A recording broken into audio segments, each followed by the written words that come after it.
అందరికీ నమస్కారం. మీనరాశి వారికి జూలై 17, 18, 19 తేదీలలో జరగబోయేది తెలిస్తే ఖచ్చితంగా ఆశ్చర్యపోతారు. అదృష్టం అనేది కలిసి రాబోతోంది. ఆ వివరాలు ఏంటో ఇప్పుడు ఈ వీడియోలో మనం వివరంగా తెలుసుకుందాం. వీడియో ఎక్కడ స్కిప్ చేయొద్దండి. చివరి వరకు చూస్తేనే అసలు మీకు ఎటువంటి అదృష్టం పట్టబోతోంది అని చెప్పి కూడా పూర్తిగా అర్థమవుతుంది. వీడియోలోకి వెళ్లే ముందు మా చిన్న రిక్వెస్ట్ ఏంటంటే, ఇంతకు ముందు మా ఛానల్ మీరు సబ్స్క్రైబ్ చేసుకోకపోతే సబ్స్క్రైబ్ చేసుకోండి. అలాగే గంట సింబల్ ని క్లిక్ చేయండి. అప్పుడే మీకు మా వీడియోలు నోటిఫికేషన్లో వస్తాయి. అలాగే జై శ్రీకృష్ణ అని కామెంట్ చేయండి. ఈ రోజు నేను మీతో కేవలం ఒక జ్యోతిష్యుడిగా మాట్లాడటానికి రాలేదు. మీలో ఒకడిగా, మీ బాధను అర్థం చేసుకున్న ఒక స్నేహితుడిగా, మీ గుండె భారాన్ని పంచుకోవడానికి, మీ కన్నీళ్లను తుడవడానికి, చీకటిలో దారి చూపే చిన్న దీపాన్ని వెలిగించడానికి వచ్చాను. గత 3 సంవత్సరాలుగా, ముఖ్యంగా ఏలినాటి శని ప్రభావం మొదలైనప్పటి నుండి మీరు పడుతున్న వేదన, మీరు అనుభవిస్తున్న నరకం నాకు తెలుసు. అది మాటలో చెప్పలేనిది, అక్షరాల్లో వర్ణించలేనిది. అది అనుభవించిన వారికి మాత్రమే తెలిసే ఒక అగ్ని పరీక్ష. ఒక్కసారి గతాన్ని గుర్తు చేసుకోండి. 3-4 సంవత్సరాల క్రితం మీ జీవితం ఎలా ఉండేది? మీరు నమ్మిన మనుషులు, మీరు కట్టుకున్న బంధాలు, మీరు కన్న కలలు అన్నీ ఎంత అందంగా ఉండేవి? మీది వెన్న లాంటి మనసు. ఎవరైనా కష్టాల్లో ఉన్నారని తెలిస్తే చాలు, మీ కష్టాన్ని కూడా పక్కన పెట్టి వారికి సహాయం చేయడానికి పరిగెత్తే త్యాగమూర్తులు మీరు. మీ జేబులో 100 రూపాయలు ఉంటే అందులో 90 రూపాయలు అవతలి వారి అవసరానికి ఇచ్చేసేంతటి దయాహృదయం మీది. మీ ఈ మంచితనమే, ఈ అమాయకత్వమే మిమ్మల్ని ఈ రోజు ఈ స్థితికి తీసుకువచ్చిందని మీకు అనిపిస్తోందా? మీ ఈ గుణాలే మీకు శాపంగా మారాయని మీరు బాధపడుతున్నారా?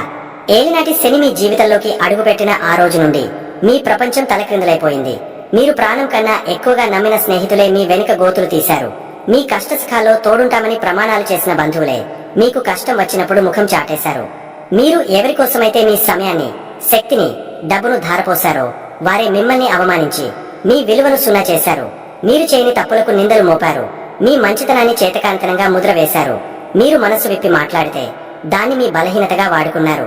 మీ చుట్టూ కుట్రలు కుతంత్రాలు ఒక వలలా అల్లుకుపోయాయి. ఎవరు మిత్రులో, ఎవరు శత్రువో తెలియని ఒక గందరగోళంలో మీరు చిక్కుకుపోయారు. నమ్మించి గొంతు కోయడం అంటే ఏంటో మీకు అనుభవపూర్వకంగా తెలిసొచ్చింది. మీరు పెట్టిన పెట్టుబడులు బూడిదలో పోసిన పన్నీరయ్యాయి. మీరు అప్పుగా ఇచ్చిన డబ్బు తిరిగి రాక మిమ్మల్ని నిలువునా మోసం చేశారు. ఆర్థికంగా మీరు పడిన ఇబ్బందులు అన్నీ ఇన్ని కావు. నీళ్లలా డబ్బు ఖర్చయిపోయింది. రావాల్సిన డబ్బు చేతికి అందలేదు. అనుకోని ఖర్చులు, ఆసుపత్రుల చుట్టూ తిరగడాలు, అప్పులు చేయాల్సిన దుస్థితి. ఒకవైపు సంపాదన తగ్గిపోయి మరోవైపు ఖర్చులు పెరిగిపోయి జీవితం ఒక సుడిగుండల్లో చిక్కుకుపోయినట్టు అనిపించింది. వ్యాపారంలో నమ్మిన భాగస్వాములే మోసం చేశారు. ఉద్యోగంలో మీ కష్టాన్ని వేరొకరు దోచుకున్నారు. పై అధికారుల నుండి మాటలు, సహోద్యోగుల నుండి కుట్రలు, ప్రతిరోజు ఒక యుద్ధంలా గడిచింది.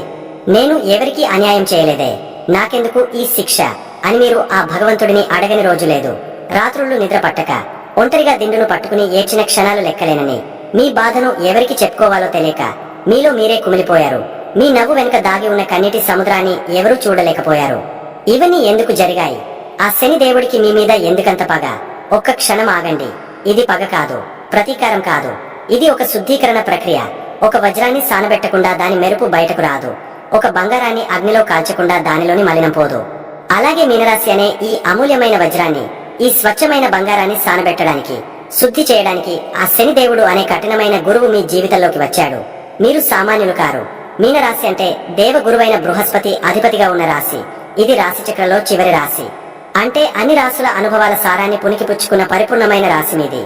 మీలో కరుణ, ప్రేమ, దయ, త్యాగం, ఆధ్యాత్మిక చింతన వంటి దైవిక లక్షణాలు పుట్టుకతోనే వస్తాయి. మీ అంతర్వాణి చాలా శక్తివంతమైనది. జరగబోయేదాన్ని మీరు ముందే పసిగట్టగలరు. మీ ఊహాశక్తికి, సృజనాత్మకతకు హద్దులు లేవు. మీరు గొప్ప కళాకారులు, రచయితలు, సంగీతకారులు, వైద్యులు, ఉపాధ్యాయులు, సలహాదారులు కాగలరు. ఇతరుల బాధను క్షణాల్లో అర్థం చేసుకుని వారికి సాంత్వన చేకూర్చగల హీలర్స్ మీరు. కానీ మీలో ఒకే ఒక్క లోపం ఉంది. అది అతి మంచితనం. గుడ్డిగా అందరినీ నమ్మేయడం. ఎవరు మంచివారు, ఎవరు చెడ్డవారు అని తెలుసుకోలేకపోవడం. మీ ఈ లక్షణం వల్ల మీరు జీవితంలో ఎన్నోసార్లు మోసపోతారు, దెబ్బతింటారు. అందుకే శని దేవుడు మీకు పాఠాలు నేర్పడానికి వచ్చాడు. గత 3 సంవత్సరాలుగా శని మీకు ఏం నేర్పించాడో తెలుసా? మొదటగా మనుషులను గుర్తించడం నేర్పించాడు. ఎవరు మీ నిజమైన స్నేహితులో, ఎవరు నాటకాలాడుతున్నారో ముసుగులు తొలగించి మరీ చూపించాడు. కష్టకాలంలో మీ చేయి వదిలేసిన ప్రతి ఒక్కరిని మీకు గుర్తుపెట్టాడు. ఇకపై మీరు ఎవరిని నమ్మాలో, ఎవరితో జాగ్రత్తగా ఉండాలో మీకు స్పష్టంగా తెలుసు. రెండవది, డబ్బు విలువను నేర్పించాడు. ప్రతి రూపాయిని ఎంత జాగ్రత్తగా ఖర్చు పెట్టాలో, పొదుపు యొక్క ప్రాముఖ్యత ఏమిటో మీకు అనుభవపూర్వకంగా నేర్పించాడు. ఇకపై మీరు ఆర్థికంగా మరింత పటిష్టంగా ఉంటారు. మూడవది, మీ అంతర్గత శక్తిని మేల్కొలిపాడు. మీరు ఇన్నాళ్లు ఇతరుల మీద, బంధాల మీద ఆధారపడి జీవించారు. కానీ ఈ కష్టాలు మిమ్మల్ని ఒంటరిని చేసి బయటి ప్రపంచం మీద కాకుండా మీ లోపల ఉన్న అపారమైన శక్తి మీద, ఆత్మవిశ్వాసం మీద ఆధారపడటం నేర్పించాయి. ఇప్పుడు మీరు ఎవరి తోడు లేకపోయినా ఒంటరిగా పోరాడగల యోధులు. చివరిగా ఆధ్యాత్మికంగా మిమ్మల్ని ఉన్నతులుగా తీర్చిదిద్దాడు. సుఖాల్లో ఉన్నప్పుడు దేవుడు గుర్తుకురాడు, కానీ కష్టాలు చుట్టుముట్టినప్పుడు, అందరూ వదిలినప్పుడు మనకు కనిపించే ఏకైక ఆశ ఆ భగవంతుడే. ఈ శని మిమ్మల్ని దేవుడికి దగ్గర చేశాడు. ప్రాపంచిక విషయాలపై వ్యామోహాన్ని తగ్గించి జీవితం యొక్క నిజమైన అర్థాన్ని మీకు బోధించాడు. ఇక ఏలినాటి శనిలో అత్యంత కఠినమైన దశ జన్మశని. మీరు ఇప్పుడు ఆ దశ మధ్యలో ఉన్నారు. అంటే మీరు పడాల్సిన కష్టాలలో సింహభాగం పూర్తయిపోయింది. మీరు ఎక్కాల్సిన కొండలో సగానికి పైగా ఎక్కేశారు. ఇక ఇక్కడి నుండి మొదలయ్యేది దిగువ ప్రయాణమే. చీకటి తొలగిపోయి వెలుగు రేఖలు కనిపించే సమయం ఆసనమైంది. మీకు రాబోయే అవకాశాలు ఎలాంటివో తెలుసా? ఈ అగ్ని పరీక్ష నుండి బయటకు వచ్చిన మీరు ఇక మామూలు మనుషులుగా ఉండరు. మీరు ఇప్పుడు సానబెట్టిన వజ్రాలు. మీ విలువ మీకు తెలిసింది, ప్రపంచానికి కూడా తెలియబోతోంది. మీరు పడిన అనుభవాలు మిమ్మల్ని గొప్ప జ్ఞానులుగా మారుస్తాయి. జీవితం గురించి, మనుషుల గురించి మీకు తెలిసినంతగా మరెవరికి తెలియదు. మీ మాట కోసం, మీ సలహా కోసం జనం ఎదురు చూస్తారు. కరుణ, నాలెడ్జి, అనుభవం కలిసిన మీరు గొప్ప నాయకులు కాగలరు. మీరు కేవలం అధికారం చెలాయించే నాయకులు కారు, ప్రజల హృదయాలను గెలిచే జననేతలు అవుతారు. శని నేర్పిన క్రమశిక్షణ, గురువు ఇచ్చిన నాలెడ్జి, మీ సహజమైన సృజనాత్మకత, ఈ మూడు కలిస్తే మిమ్మల్ని ఆపగలిగే శక్తి ప్రపంచంలో లేదు. మీరు ఏ రంగంలో అడుగు పెడితే ఆ రంగంలో శిఖరాలను అధిరోహిస్తారు. వ్యాపారంలో మోసపోయిన మీరే రేపు వందల మందికి ఉపాధి కల్పించే స్థాయికి ఎదుగుతారు. ఉద్యోగంలో అవమానాలు పడిన మీరే రేపు ఉన్నత పదవులను అలంకరిస్తారు. డబ్బు, హోదా కన్నా ముఖ్యమైనది ఆత్మ సంతృప్తి. మీరు ఇతరులకు సహాయం చేసే కౌన్సెలింగ్, హీలింగ్, బోధన, సామాజిక సేవ వంటి రంగాలలోకి వస్తే మీరు పొందే ఆనందం, సంతృప్తి వెలకట్టలేనివి. మీ జీవితానికి ఒక సార్థకత లభిస్తుంది. కాబట్టి మీనరాశి వారు ఇక కన్నీళ్లు ఆపండి. జరిగింది ఒక పీడకల అనుకోండి. ఆ కల మిమ్మల్ని భయపెట్టడానికి రాలేదు, మిమ్మల్ని బలవంతులుగా చేయడానికి వచ్చింది. మీ మీద మీకు జాలిపడటం ఆపండి. తల ఎత్తండి. మీ కళ్లలోని ఆ నిరాశను తుడిచేసి ఆ స్థానంలో ఆత్మవిశ్వాసం అనే అగ్నిని రగిలించండి. మీరు ఓడిపోవడానికి పుట్టలేదు. మీరు సముద్రమంతటి లోతైన వారు, ఆకాశమంతటి విశాలమైన హృదయం కలవారు. చిన్న చిన్న అలలకు, తుఫానులకు భయపడే పిరికివారు కాదు మీరు. మీరు ఈ ప్రపంచానికి మార్గనిర్దేశం చేయగల దీపస్తంభాలు. గతాన్ని ఒక పాఠంగా స్వీకరించండి. వర్తమానంలో ధైర్యంగా నిలబడండి. భవిష్యత్తును మీ చేతులతో నిర్మించుకోండి. శనిదేవుడు మిమ్మల్ని పరీక్షించి మీకు యోగ్యతా పత్రాన్ని ఇవ్వబోతున్నాడు. ఆ భగవంతుడి ఆశీస్సులు, మీ గురు బల మీకు ఎల్లప్పుడూ అండగా ఉంటాయి. మేల్కొనండి, మీకోసం ఒక ఉజ్వలమైన భవిష్యత్తు ఎదురు చూస్తోంది. మీ కళ్లలోని కన్నీళ్లు ఆనందబాష్పాలుగా మారే రోజు ఎంతో దూరంలో లేదు. మీరు విజేతలు. ఈ మాటను ప్రతిరోజు మీకు మీరు చెప్పుకోండి. మీకు అంతా మంచే జరుగుతుంది. జూలై 17, 18, 19 తేదీలకు సంబంధించిన గ్రహ సంచార ఫలితాలను మనం ఇప్పుడు వివరంగా, మనసుకి హత్తుకునేలా మాట్లాడుకుందాం. ఇది కేవలం రాశిఫలం కాదు. రాబోయే 3 రోజుల్లో మీ జీవితాన్ని ఎలా మరింత అద్భుతంగా మలచుకోవాలో తెలిపే ఒక స్నేహపూర్వక మార్గదర్శిని. జ్యోతిష్యం భయపెట్టడానికి కాదు, మనల్ని మనం సిద్ధం చేసుకోవడానికి, మనలోని శక్తిని సరైన దిశలో పెట్టడానికి సహాయపడే ఒక గొప్ప నాలెడ్జి. కాబట్టి రాబోయే ఈ 3 రోజులను మనం పూర్తి ఆత్మవిశ్వాసంతో, సానుకూల దృక్పథంతో స్వాగతిద్దాం. జూలై 17 గురువారం రోజు మీ రాశిలోనే, అంటే మీ మొదటి ఇంట్లోనే చంద్రుడు మరియు శని భగవానుడు కలిసి ప్రయాణిస్తున్నారు. ఇది వినడానికి కొంచెం బరువుగా అనిపించవచ్చు. మీలో చాలా మందికి ఉదయం లేవగానే మనసులో ఏదో తెలియని ఆందోళన, ఒక రకమైన ఒంటరితనం లేదా పనుల మీద అనాసక్తి కలగవచ్చు. మీ ఆలోచనలు నెమ్మదిగా సాగుతున్నట్టు, ఏ నిర్ణయం తీసుకున్నా అది సరైనదేనా కాదా అన్న సందిగ్ధత మిమ్మల్ని చుట్టుముట్టవచ్చు. కానీ ఒక్క క్షణం ఆగండి. ఇది మిమ్మల్ని బలహీనపరచడానికి వచ్చిన గ్రహస్థితి కాదు, మిమ్మల్ని మరింత బలవంతుని చేయడానికి, మీ అంతరంగంలోకి తొంగి చూసుకునే అవకాశాన్ని ఇవ్వడానికి వచ్చింది. శని భగవానుడు ఒక కఠినమైన గురువు లాంటివాడు. ఆయన మనల్ని పరీక్షిస్తాడు, కానీ ఆ పరీక్షలో నెగ్గితే జీవితంలో ఎప్పటికీ ఓడిపోని స్థైర్యాన్ని ప్రసాదిస్తాడు. చంద్రుడు మనసుకి కారకుడు. కాబట్టి ఈ రోజు మీ మనసుని ప్రశాంతంగా ఉంచుకోవడం అన్నిటికన్నా ముఖ్యం. కుటుంబ విషయానికి వస్తే, ఈ రోజు మీరు ఎక్కువగా మాట్లాడాలనిపించకపోవచ్చు. మీ వాళ్ళు ఏదైనా అడిగినా చిరాకు పడకండి. మీ మానసిక స్థితిని వారికి సున్నితంగా వివరించండి. ఈ రోజు నాకు కొంచెం సమయం కావాలి, నన్ను కాసేపు ఒంటరిగా వదిలేయండి అని చెప్పడంలో తప్పులేదు. మీ 4వ ఇంట్లో గురు భగవానుడు ఉండటం వల్ల మీ కుటుంబ సభ్యులు, ముఖ్యంగా మీ తల్లి మిమ్మల్ని అర్థం చేసుకునే ప్రయత్నం చేస్తారు. ఇంటి వాతావరణం మీకు ఓదార్పునిస్తుంది. అనవసరమైన వాదనలకు దిగకుండా మౌనంగా ఉండటమే మేలు. ఆరోగ్యపరంగా మానసిక ఒత్తిడి శారీరక అలసటగా మారవచ్చు. తలనొప్పి, నీరసం వంటివి రావచ్చు. కాబట్టి బాగా నీరు తాగండి. వీలైతే కాసేపు ధ్యానం చేయండి లేదా మీకు ఇష్టమైన ప్రశాంతమైన సంగీతం వినండి. ఈ రోజు కఠినమైన వ్యాయామాల జోలికి వెళ్ళకపోవడమే మంచిది. ఉద్యోగస్తులకు ఈ రోజు ఒక సవాలుగా ఉంటుంది. మీపై పని ఒత్తిడి ఎక్కువగా ఉంటుంది. పై అధికారుల నుండి మాటలు పడాల్సి రావచ్చు. అయినా సరే మీ 6వ ఇంట్లో ఉన్న కుజుడు మరియు కేతువు మీకు శత్రువులపై విజయం సాధించే శక్తిని ఇస్తున్నారు. మీ సహోద్యోగులు మిమ్మల్ని కవ్వించాలని చూసినా మీరు మీ పనితోనే సమాధానం చెప్పండి. వాదనలకు దిగితే మీరే నష్టపోతారు. ఈ రోజు మీ ధైర్యాన్ని, సహనాన్ని పరీక్షిస్తున్నారని గుర్తుంచుకోండి. వ్యాపారస్తులు ఈ రోజు పెద్ద పెట్టుబడులు పెట్టడం, ముఖ్యమైన ఒప్పందాలు చేసుకోవడం వంటివి వాయిదా వేసుకోవడం ఉత్తమం. డబ్బు విషయంలో చాలా జాగ్రత్తగా ఉండాలి. మీ 12వ ఇంట్లో రాహువు ఉండటం వల్ల అనవసరమైన ఖర్చులు తలెత్తే అవకాశం ఉంది. ప్రతి రూపాయి లెక్క చూసుకుని ఖర్చు పెట్టండి. విద్యార్థులకు మాత్రం ఇది ఒక అద్భుతమైన రోజు. మీ 5వ ఇంట్లో సూర్యుడు, బుధుడు కలిసి ఉండటం వల్ల మీ తెలివితేటలు, గ్రహణ శక్తి తారాస్థాయిలో ఉంటాయి. ఉదయం కలిగిన మానసిక ఆందోళనను పక్కన పెట్టి పుస్తకం పట్టుకుంటే క్లిష్టమైన విషయాలు కూడా సులభంగా అర్థమవుతాయి. సృజనాత్మక రంగాలలో ఉన్నవారికి కొత్త ఆలోచనలు వెల్లువెత్తుతాయి. వివాహితులు మీ భాగస్వామికి కాస్త సమయం ఇవ్వాలి. వారిని తప్పుగా అర్థం చేసుకోకండి. మీలోని భావోద్వేగాలను పంచుకోవడానికి ప్రయత్నించండి. కానీ నిందించే ధోరణిలో కాకుండా సహాయం కోరే ధోరణిలో మాట్లాడండి. ప్రేమికులు ఈ రోజు కలవకపోవడమే మంచిది. ఫోన్ కాల్స్ లో కూడా అనవసరమైన అపార్థాలు రావచ్చు. ఒకరికొకరు స్పేస్ ఇవ్వడం వల్ల బంధం బలపడుతుంది. గుర్తుంచుకోండి, ఈ రోజు కేవలం ఓపికకు పరీక్ష. ఈ ఒక్కరోజు గడిస్తే రేపటి సూర్యోదయం మీకోసం కొత్త ఉత్సాహాన్ని తీసుకువస్తుంది. జూలై 18 శుక్రవారం. నిన్నటి బరువంతా గాలిలో కలిసిపోయినట్టు ఈ రోజు ఉదయం మీరు ఎంతో తేలికగా, ఉత్సాహంగా నిద్రలేస్తారు. ఎందుకంటే చంద్రుడు మీ రాశి నుండి బయటకు వచ్చి మీ 2వ ఇంట అంటే ధన, కుటుంబ స్థానంలోకి ప్రవేశించాడు. ఈ రోజు మీ ఫోకస్ అంతా డబ్బు, కుటుంబం మరియు మీ మాట మీద ఉంటుంది. మీ మాటలో ఒక ప్రత్యేకమైన ఆకర్షణ ఉంటుంది. మీరు మాట్లాడితే చుట్టూ ఉన్నవారు మంత్రముగ్ధులై వింటారు. ఈ శక్తిని సరైన విధంగా ఉపయోగించుకోండి. కుటుంబంలో నిన్నటి నిశ్శబ్దం బద్దలై ఈ రోజు ఆనందకరమైన వాతావరణం నెలకొంటుంది. కుటుంబ సభ్యులతో కలిసి భోజనం చేస్తూ సరదాగా కబుర్లు చెప్పుకుంటారు. ఏమైనా చిన్న చిన్న మనస్పర్ధలు ఉంటే వాటిని పరిష్కరించుకోవడానికి ఇది సరైన సమయం. మీ మాటలతో ఎవరినైనా ఒప్పించగలరు.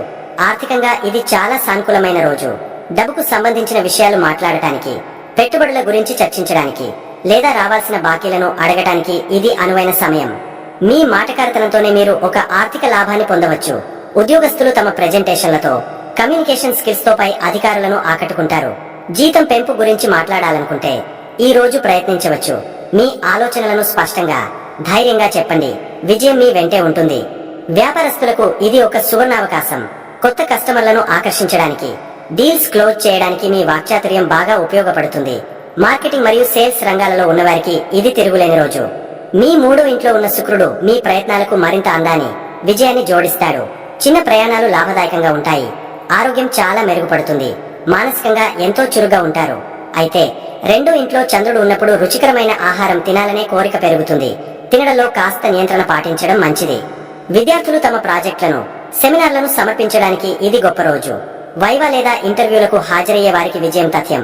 మీ 5వ ఇంట్లో ఉన్న సూర్యబుధ యోగం మీ తెలివికి, మీ 2వ ఇంట్లో ఉన్న చంద్రుడు మీ మాటకు బలాన్ని ఇస్తారు. వివాహితులకు ఈ రోజు ఎంతో ఆనందంగా గడుస్తుంది. మీ భాగస్వామితో మనసు విప్పి మాట్లాడుకుంటారు.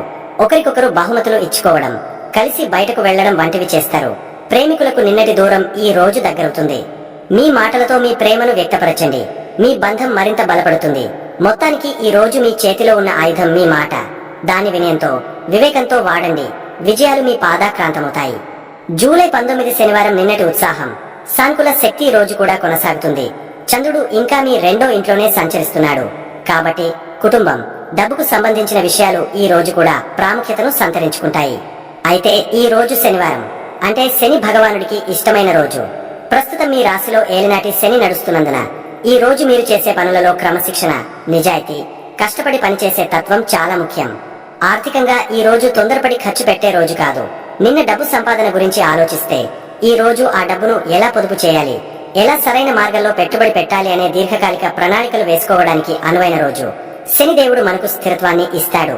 కాబట్టి భూమి, ఇల్లు లేదా బంగారం వంటి స్థిరమైన ఆస్తుల గురించి ఆలోచించడం మంచిది. కుటుంబంలో మీ మాటలకు విలువ ఉంటుంది, కానీ ఆ మాటలు బాధ్యతాయుతంగా ఉండాలి. కుటుంబ పెద్దగా లేదా బాధ్యత గల వ్యక్తిగా మీరు కొన్ని ముఖ్యమైన నిర్ణయాలు తీసుకోవలసి రావచ్చు. అందరి మంచిని కోరుతూ మీరు తీసుకునే నిర్ణయాలకు కుటుంబ సభ్యుల మద్దతు లభిస్తుంది. ఉద్యోగస్తులు ఈ రోజు కష్టపడి పనిచేయాలి. మీ శ్రమను శని భగవానుడు గమనిస్తూనే ఉంటాడు. ఈ రోజు మీరు చేసే పనికి ఫలితం వెంటనే రాకపోయినా భవిష్యత్తులో అది మీకు గొప్ప పేరును, ఉన్నత స్థానాన్ని తెచ్చిపెడుతుంది. సోమరితనాన్ని దరిచేరనికండి. వ్యాపారస్తులు తమ వ్యాపారంలో ఉన్న లోటుపాట్లను సరిదిద్దుకోవడానికి, అకౌంట్స్ సరిచూసుకోవడానికి, భవిష్యత్ ప్రణాళికలను పటిష్టంగా రచించుకోవడానికి ఈ రోజును ఉపయోగించుకోవాలి. మీ 6వ ఇంట్లో ఉన్న కుజకేతువులు ఇప్పటికీ మీకు పోటీలో పైచేయి సాధించేలా సహాయం చేస్తూనే ఉన్నారు. మీ ప్రత్యర్థుల ఎత్తుగడలను ముందే పసిగట్టి వారిని చిత్తు చేసే శక్తి మీకుంది. ఆరోగ్యపరంగా పాత ఆరోగ్య సమస్యలు ఏమైనా ఉంటే వాటి పట్ల శ్రద్ధ వహించాలి. క్రమశిక్షణతో కూడిన జీవనశైలి, సరైన ఆహారం, వ్యాయామం ఈ రోజు చాలా అవసరం. విద్యార్థులు కష్టమైన సబ్జెక్టులపై దృష్టి పెట్టాలి. శనిదేవుడు కష్టపడే వారికి ఎప్పుడూ అండగా ఉంటాడు. మీరు ఎంత శ్రమిస్తే అంత గొప్ప ఫలితాన్ని పొందుతారు. వివాహితులు తమ బంధంలో ఉన్న బాధ్యతలను గుర్తు చేసుకోవాలి. ఒకరికొకరు అండగా నిలబడతామని చేసుకున్న వాగ్దానాన్ని నిలబెట్టుకోవాలి. మీ బంధానికి మరింత స్థిరత్వాన్ని ఇవ్వడానికి ప్రయత్నించండి. ప్రేమికులు తమ సంబంధాన్ని తర్వాతి స్థాయికి తీసుకెళ్లే విషయం గురించి ఆలోచించవచ్చు. మీ ప్రేమలో నిజాయితీ, నిబద్ధత ఉంటే ఏ శక్తి మిమ్మల్ని విడదీయలేదు. ఈ 3 రోజులు మీకు ఒక చిన్న జీవిత పాఠం లాంటివి. మొదటి రోజు సహనాన్ని, రెండో రోజు అవకాశాన్ని, 3వ రోజు బాధ్యతను నేర్పిస్తాయి. మీ రాశిలో శని, 12వ ఇంట్లో రాహువు ఉండటం వల్ల మీరు కొన్ని సవాళ్లను ఎదుర్కొంటున్నారు. కానీ అదే సమయంలో 4వ ఇంట్లో గురువు, 5వ ఇంట్లో సూర్యబుధులు, 6వ ఇంట్లో కుజకేతువులు మీకు అండగా నిలబడి అపారమైన శక్తిని, తెలివిని, ధైర్యాన్ని ఇస్తున్నారు. మిమ్మల్ని మీరు నమ్మండి. మీలోని అంతర్గత శక్తిని గుర్తించండి. ఈ గ్రహ సంచారాలను ఒక మార్గదర్శిగా తీసుకుని ప్రతిరోజును ఆత్మవిశ్వాసంతో జయించండి. మీకు అంతా మంచే జరుగుతుంది. మీనరాశి వారు ప్రస్తుతం ఎదుర్కొంటున్న గ్రహస్థితులను దృష్టిలో పెట్టుకుని మనసుకి ప్రశాంతతను, జీవితంలో పురోగతిని ఇచ్చే కొన్ని సులువైన పరిహారాలను మాట్లాడుకుందాం. మొదటిగా మీనరాశి వారు ప్రస్తుతం మీకు జన్మ శని నడుస్తోంది కదా, అంటే శని భగవానుడు మీ రాశిలోనే కూర్చుని ఉన్నారు. దీనివల్ల మనసు మీద ఏదో తెలియని బరువు, పనులలో ఆలస్యం, కొంచెం నిరాశ వంటివి కలగడం సహజం. దీనికి భయపడాల్సిన పనే లేదు. శనిదేవుడు ఒక గురువు లాంటివాడు. మనకు క్రమశిక్షణ నేర్పడానికి వస్తాడు. మీరు చేయాల్సింది చాలా చిన్న పని. ప్రతి శనివారం దగ్గరలో ఉన్న హనుమంతుడి గుడికి గాని, శనిదేవుడి ఆలయానికి గాని వెళ్లి నువ్వుల నూనెతో దీపం పెట్టండి. అంతకన్నా ముఖ్యంగా ప్రతిరోజు ఉదయం లేదా సాయంత్రం హనుమాన్ చాలీసా చదువుకోండి. ఆ హనుమంతుడి శక్తి ముందు శని ప్రభావం చాలా వరకు తగ్గుతుంది. అలాగే మీకు తోచినంతలో పేదవారికి, ముసలివారికి అన్నం పెట్టడం లేదా బట్టలు దానం చేయడం వంటివి చేయండి. సేవ చేయడం శని దేవుడికి అత్యంత ప్రీతికరం. ఈ చిన్న పనులు మీ మనసులోని భారాన్ని తగ్గించి మీకు ఎంతో ధైర్యాన్ని ఇస్తాయి. ఇక రెండో విషయానికి వస్తే, మీ 12వ ఇంట్లో రాహువు, 6వ ఇంట్లో కేతువు, కుజుడు ఉన్నారు. దీనివల్ల అనవసరమైన ఖర్చులు, నిద్ర సరిగా పట్టకపోవడం, తెలియని శత్రువులు, ఆరోగ్య సమస్యల భయం వంటివి ఉండవచ్చు. దీనికి కూడా సులువైన మార్గాలున్నాయి. ప్రతిరోజు ఇంట్లోంచి బయటకు వెళ్లే ముందు వినాయకుడిని తలుచుకోండి. ఓం గం గణపతే నమః అని ఒకసారి అనుకుంటే చాలు, పనులో ఆటంకాలు తొలగిపోతాయి. ఇక రాత్రిపూట నిద్రపట్టని వారు పడుకునే ముందు కాసేపు ఓం నమః శివాయ అని జపించుకుంటే మనసు ప్రశాంతపడుతుంది. వీలైతే వీధి కుక్కలకు అప్పుడప్పుడు రొట్టెలు లేదా బిస్కెట్లు వేయండి. ఇది కేతువుకు శాంతినిస్తుంది. మీ కోపాన్ని తగ్గించుకుని అనవసరమైన వాదనలకు దూరంగా ఉండటం ద్వారా కుజుడి దుష్ప్రభావాన్ని కూడా తగ్గించుకోవచ్చు. చివరిగా ఒక ముఖ్యమైన శుభవార్త ఏంటంటే, మీకు గురు బలం అద్భుతంగా ఉంది. మీ 4వ ఇంట్లో ఉన్న గురువు మీకు కుటుంబ సుఖాన్ని, తల్లి ఆశీర్వాదాన్ని, మానసిక ప్రశాంతతను ఇస్తాడు. కాబట్టి మీరు చేయాల్సింది మీ ఇంట్లో పెద్దవారిని, ముఖ్యంగా మీ తల్లిని గౌరవించడం. వారి ఆశీస్సులు మీకు రక్షణ కవచంలా పనిచేస్తాయి. గురువులను, ఉపాధ్యాయులను గౌరవించండి. పసుపు రంగు బట్టలను అప్పుడప్పుడు ధరించడం, నుదుట కుంకుమ లేదా గంధం బొట్టు పెట్టుకోవడం వల్ల కూడా గురు బలం పెరుగుతుంది. గుర్తుంచుకోండి, పరిహారాలు అంటే ఏవో మంత్రదండాలు కాదు. అవి మన నమ్మకాన్ని పెంచి మన నడవడికను, మన ఆలోచన విధానాన్ని సరిచేసుకునే మార్గాలు. మీరు ధైర్యంగా, నిజాయితీగా కష్టపడి మీ పని మీరు చేసుకుంటూ ఈ చిన్న చిన్న పరిహారాలు పాటిస్తే ఏ గ్రహము మిమ్మల్ని ఏమీ చేయలేదు. అంతా మంచే జరుగుతుంది. ధైర్యంగా ముందుకు సాగండి. చూశారు కదండి, ఈ వీడియో గనక మీకు నచ్చినట్లయితే ప్లీజ్ లైక్ చేసి మీ ఫ్రెండ్స్ కి షేర్ చేయండి. అలాగే జై శ్రీకృష్ణ అని కామెంట్ చేయండి. అలాగే మా కొత్త వీడియోలు మీకు వెంటనే చేరాలంటే మా ఛానల్ ను సబ్స్క్రైబ్ చేసుకుని పక్కనే ఉన్నటువంటి బెల్ ఐకాన్ని ప్రెస్ చేయండి. ధన్యవాదములు.